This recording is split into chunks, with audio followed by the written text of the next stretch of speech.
had an absolutely fantastic 2 days with Biomechanics Education doing the pelvis biomechanics workshop. It's actually going to be the first of 5 different workshops that I'm going to be on, and at the end of those 5 workshops, which is going to be about 5 months' time,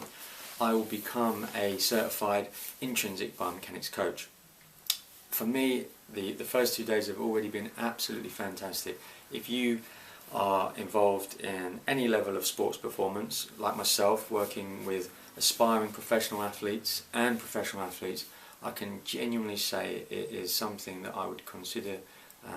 well worth your while doing, and definitely talk to Rachel about it. For me personally, the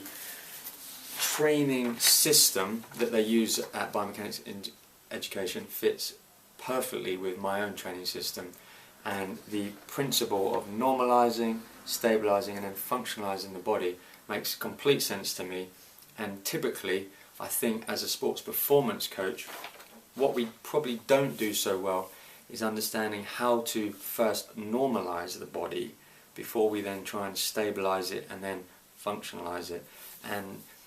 typically we may have felt that you need to go to a physiotherapist or to an osteopath or a podiatrist to address those basic functional aspects of the body, but I've come away from this workshop realizing that actually understanding how to look at the basic functional components of, in this case, the pelvis, is actually something that is well within our scope of practice to be able to do. All we're really saying is,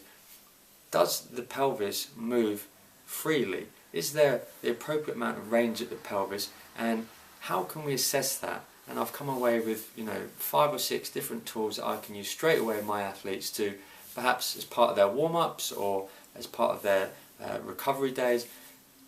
incorporate some of these basic functional exercises, which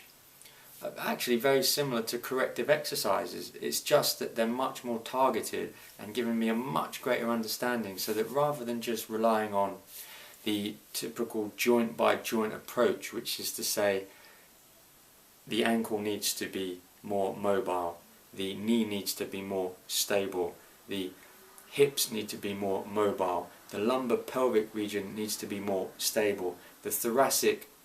part of the body needs to be more mobile, the shoulder blade and that shoulder girdle needs to be more stable. That's fine, and that's actually done me really good for the last couple of years, but now that I want to progress and really understand the body, I want to go a little bit further, and I would say that the Biomechanics Education Pelvic Workshop, by an absolute mile, has raised my level of understanding of exactly what I mean by a